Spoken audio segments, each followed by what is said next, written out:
Di konten terbaru dari channel YouTube Bola Bung Binder hari ini saya ingin membahas tentang tim nasional Indonesia. Kita tahu bahwa sejauh ini di babak penyisihan grup kualifikasi Piala Dunia, tim nasional Indonesia baru meraih 1 poin dari hasil draw lawan Thailand dengan skor akhir 2-2. Dan mereka akan bertanding di pertandingan terakhir mereka di grup G ini lawan tim nasional Uni Emirat Arab.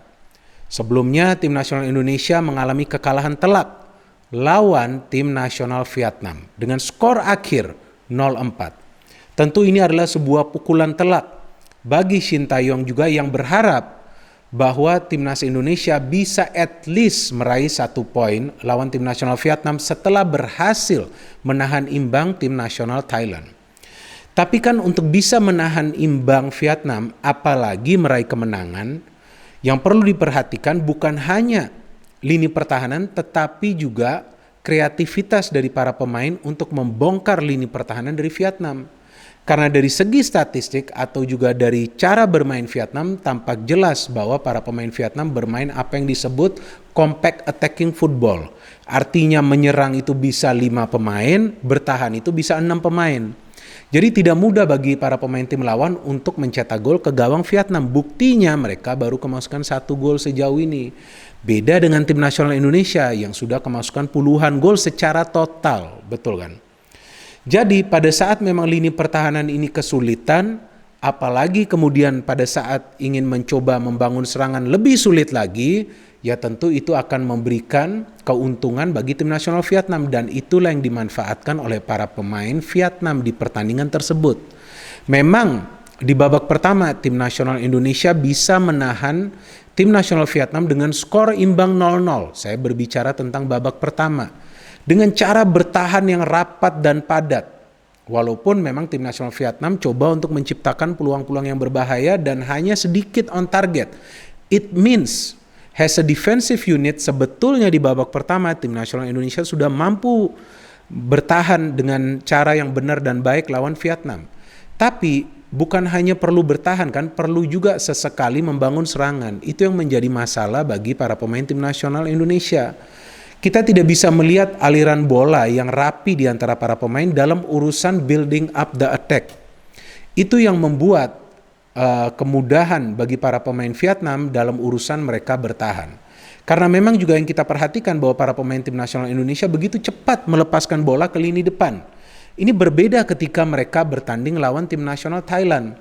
Lebih rapi menyusun serangannya.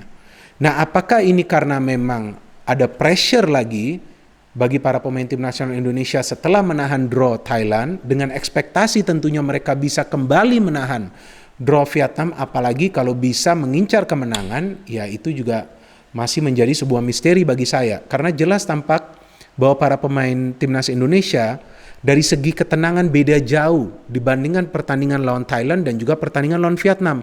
Banyak yang mengirimkan saya pesan ya atau menuliskan komen di akun Instagram saya dan juga di kolom komentar di bawah konten tentang tim nasional Indonesia di channel YouTube Triple B bahwa para pemain tim nasional Indonesia kena mental pada saat para pemain tim nasional Vietnam mencetak gol pertama. Saya tidak sepakat dengan hal tersebut karena lawan tim nasional Thailand juga tim nasional Indonesia tertinggal terlebih dahulu. Tapi mereka bisa comeback. Comeback dalam artinya mereka bisa mencetak gol. Mereka bisa membalas ketertinggalan tersebut dengan mencetak gol ke gawang Thailand. Artinya dari segi serangan tim nasional Indonesia bermain jauh lebih baik lawan Thailand. Memang sih kita tahu bahwa rekor bertanding dari tim nasional Indonesia lawan tim nasional Vietnam tidak baik akhir-akhir ini kan. Lebih banyak mengalami kekalahan. Tapi saya kira bahwa poinnya adalah bagaimana para pemain tim nasional Indonesia perlu lebih tenang lagi dalam urusan membangun serangan. Artinya tidak tergesa-gesa, tidak terburu-buru untuk melepaskan umpan secara cepat. Karena dengan mengandalkan long ball passing atau direct pass justru itu tidak efektif. Sebab tim nasional Indonesia hanya mengandalkan single striker. Beda ketika akhirnya di babak kedua ada 2 striker yang dimainkan. Ya salah satunya Muhammad Rafli bermain sedikit ke belakang, di belakang Sadam Ghaffar. So anyway, now coming into this final match lawan Uni Emirat Arab, ya tentu dong tim nasional Indonesia akan berusaha agar tidak kalah telak lagi. Ya kalau bisa meraih hasil seri. Kalau untuk meraih kemenangan, saya kira itu nanti dulu kita pikirkan. Yang penting bagaimana caranya nih bisa menyulitkan para pemain Uni Emirat Arab, yang tentunya ini adalah pertandingan penting bagi mereka sebab mereka perlu menang lawan tim nasional Indonesia, which means tentu mereka punya beban untuk meraih kemenangan, untuk bisa mengejar tim nasional Vietnam agar bisa langsung memastikan mereka lolos ke babak ketiga dari kualifikasi Piala Dunia ini. Jadi secara ketenangan logisnya ini seharusnya nih, dengan istilahnya nothing to lose, ya, para pemain tim nasional Indonesia seharusnya bermain lebih open lagi di pertandingan terakhir mereka ini. Dan kabar buruknya kan Coach Shin Tae-yong tidak bisa mendampingi tim di pinggir lapangan karena akumulasi kartu kuning, sebab dalam 2 pertandingan terakhir Coach Shin Tae-yong mendapatkan kartu kuning. Sayang sekali, tapi ya masih ada asisten coach Nova Arianto dan juga asisten coach lainnya yang berasal dari Korea Selatan. Yang penting kan bagaimana Coach Shin Tae-yong ini bisa memberikan itu yang tadi saya katakan, suntikan motivasi kepada para pemain tim nasional Indonesia bahwa lupakanlah kekalahan lawan Vietnam, coba berbuat lebih baik lagi dengan cara bermain yang benar dan rapi lawan tim nasional Uni Emirat Arab. Memang sih secara ranking beda jauh. Tim nasional Uni Emirat Arab untuk sementara ini di ranking FIFA berada di peringkat nomor 73, sedangkan tim nasional Indonesia berada di peringkat 173. Beda 100 poin, memang sangat jauh. Tapi kita tahu bahwa tidak ada yang pasti dalam pertandingan sepak bola dan segala sesuatunya mungkin terjadi dalam sebuah pertandingan sepak bola. Intinya adalah bagaimana bisa bermain lepas. This is the final match. Saya kira para pemain tim nasional Indonesia ini perlu bermain dengan energi tinggi dan juga secara terbuka, ya meladeni saja permainan dari tim nasional Uni Emirat Arab. Dan saya juga tidak yakin bahwa di final match ini akan bermain bertahan seperti lawan Vietnam di babak pertama. Karena itu yang akan memberikan kemudahan bagi para pemain tim nasional Uni Emirat Arab untuk menguasai permainan. Dan kita tahu bahwa secara teknik mereka jauh lebih baik sebetulnya dari Vietnam. Walaupun mereka telah kalah dari Vietnam sebelumnya, betul kan? Tapi technically kan mereka jauh lebih unggul daripada Vietnam, Thailand, dari postur tubuhnya juga. Jadi yang perlu dipentingkan adalah menyibukkan juga para pemain Uni Emirat Arab di lini pertahanan mereka, caranya agar bisa menyerang dengan benar dan baik. Nah, kita juga kan belum tahu nanti rotasi semacam apa yang dilakukan oleh Coach Shin Tae-yong di lini tengah dan juga di lini depan. Bisa jadi nanti dia melakukan serangkaian perubahan, karena sekarang poinnya adalah juga untuk bermain lepas, untuk minimal ya meraih 1 poin dan mencegah kekalahan telak.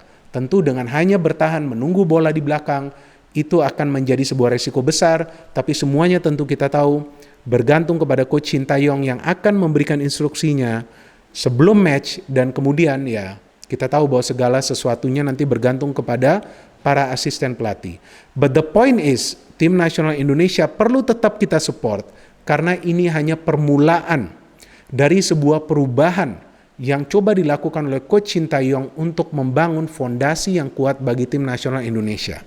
Dengan pemain-pemain senior sebelumnya, kita tahu tim nasional Indonesia tidak bisa meraih poin. Tapi dengan pemain-pemain baru yang sebagian besar adalah pemain-pemain muda, tim nasional Indonesia sebetulnya sudah bisa menahan Thailand dengan skor 2-2. Sayang di babak kedua lawan Vietnam, mereka justru tidak bisa berkembang. Maka itu saya pikir di final match lawan tim nasional Uni Emirat Arab, para pemain tim nasional Indonesia perlu bermain dengan ketenangan serta kesabaran. Ketenangan di lini pertahanan dan kesabaran dalam membangun serangan. Agar serangan yang coba mereka bangun ini tidak terputus di lini tengah dan tidak hanya mengandalkan direct passing apalagi long ball passing. Jadi kita tetap perlu mencermati perkembangan dari tim nasional Indonesia dan kita tetap perlu support Coach Shin Tae-yong. Saya tidak mengenal Coach Shin Tae-yong, ketemu pun tidak pernah. Tapi saya bisa melihat perubahan yang coba dia lakukan. Ini adalah sebuah tantangan tersendiri bagi Coach Shin Tae-yong dan saya kira dia juga sudah bisa melihat ada potensi untuk perkembangan tim nasional Indonesia ke depannya 3 or 5 years more. But it has to start now. Saya sendiri memutuskan untuk membuat video ini dengan penuh konsentrasi tinggi. Lihat nih, sampai keringetan nih saya. Ya, karena tentu pada saat saya membicarakan tentang tim nasional Indonesia, saya berbicara full dengan hati saya sebagai salah satu supporter dari tim nasional Indonesia. Lihat nih udah keringetan habis ya. Jadi support tim nasional Indonesia, kawal Coach Shin Tae-yong dan kita tunggu pertandingan lawan Uni Emirat Arab.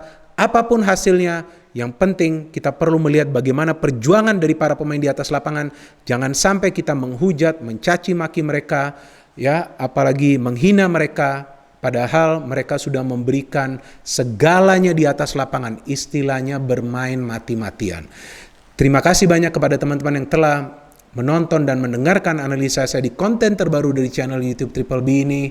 Silakan berikan counter analisa kalian di kolom komentar di bawah konten ini, seperti yang saya request, secara bijak dan juga sportif. No hate, only football. Salam sepak bola.